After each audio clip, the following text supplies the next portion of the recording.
Jon, when you got hired, I know you had this vision of getting Troy back to big bowl games and back to winning records and rankings. To see this come to fruition so quickly in year one, just what does that say about what your vision and your team, what you guys got going? Yeah, I knew when I accepted the job roughly a year ago, I was fortunate because I knew a lot of the guys.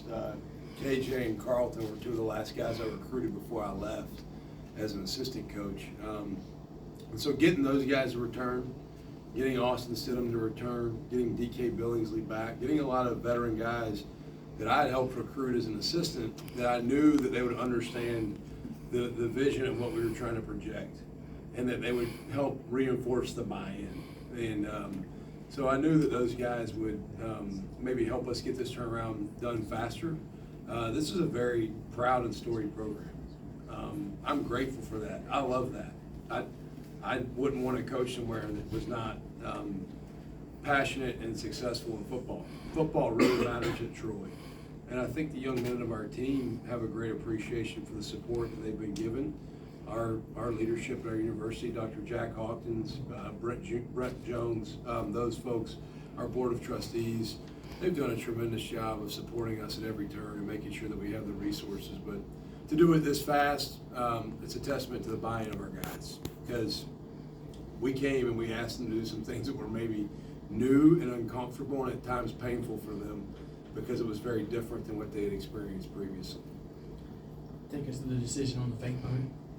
Setting the decision, yeah, well, we've only been practicing that since like August the 15th probably. All right, not going to tell you the call, but it was, I sent it in, I told our staff and the head said I want to go sugar eyes, which basically means we get in a huddle and I look at the formation and I may call a punt or I may call a fake punt. And I felt like we had the chance to do that. We've repped that twice a week, every week for, I don't know, 20 weeks now probably, or 18 weeks. And it was 4th and 3. We got Kamani who plays our adjuster position, and I thought we needed to try to create some momentum right there. We went down and kicked the field goal. I was a little ticked off we didn't score a touchdown off of it. But to get a 6-point lead there was pivotal because then they had to score a touchdown. And they got back in scoring position again after that. So that was a critical moment. Coach, later in the fourth quarter, they break out that 53-yard run. One of the biggest plays that their defense has given up all season, but they hunkered down and were able to stop them 4 straight downs from the 3-yard line. Just talk about that. Yeah, and look, nothing against that run. We did not run a call properly. All right, they were in an unbalanced set. We didn't communicate the call. It was the most poorly executed play of the entire game by our defense by a lot. I was really frustrated that it was bad football, and they took advantage of our mistake. But our guys did a tremendous job of bowing their neck, and they have all year. I had no doubt. When they got down there, it wasn't like, hey, they're going to score. They still got to punch it in.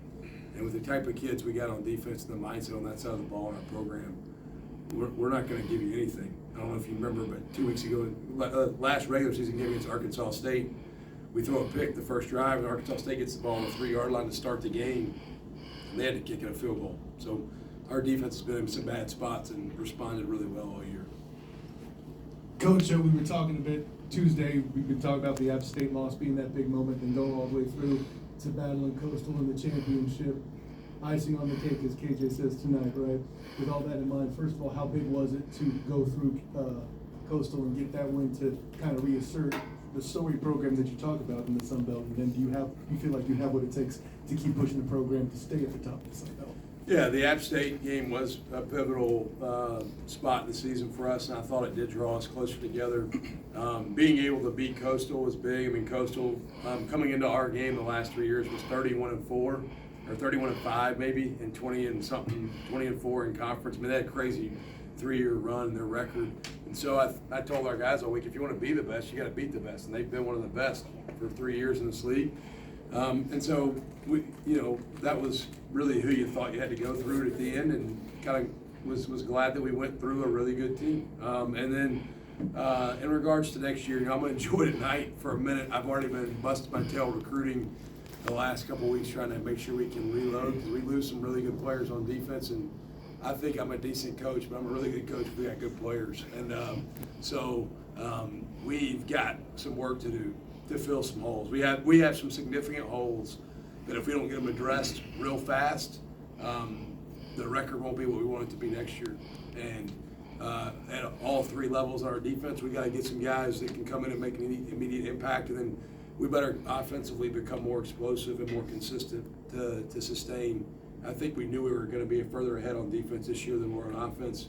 But I think I enjoy the challenge of, next year is a different team.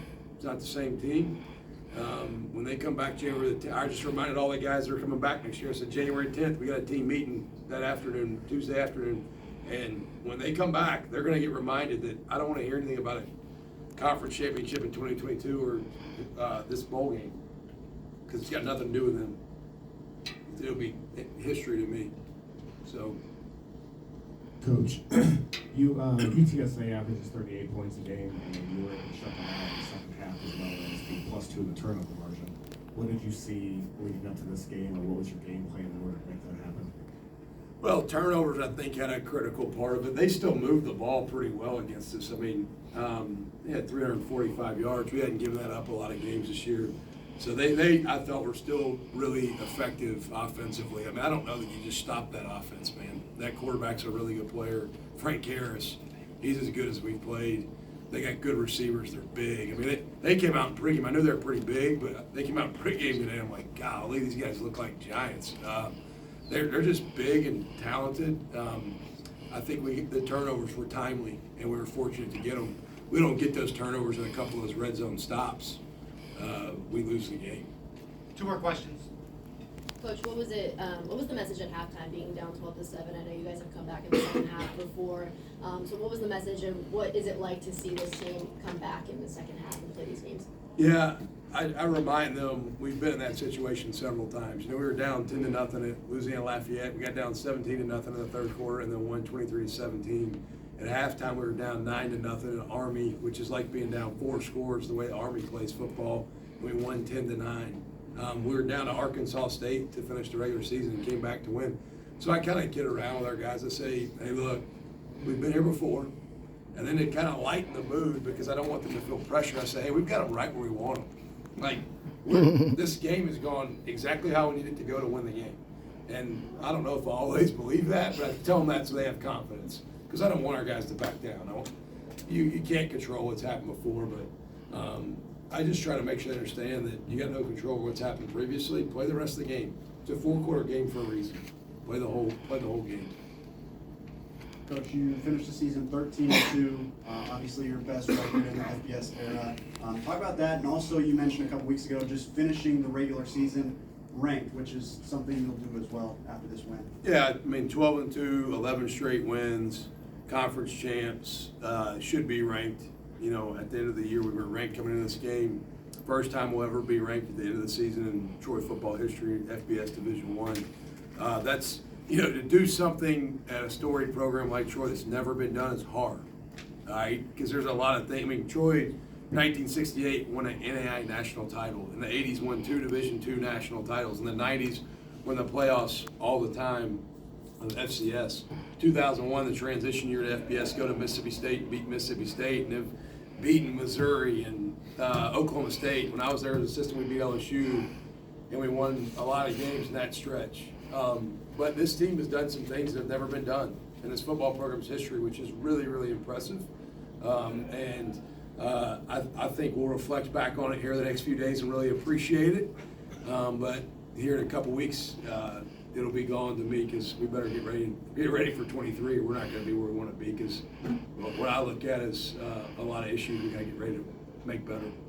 And then, Coach, can you wrap it up real quick with just your thoughts on the whole bowl week experience, Yeah. playing today's game and playing for Cancer Research? Yeah, look, this bowl game, Cure Bowl, did a fantastic job hosting our team, and an honor to play in any bowl game, but for one that is standing for cancer research, meant so much to us. It really did. We talked with our team about you play this game for things bigger than yourself already, we had a chance to support a cause that has affected so many people. I was grateful and honored when I was asked to wear this hat today. That was an easy yes for me, because I think all of us have been affected by cancer in some regard, and just honored to be here.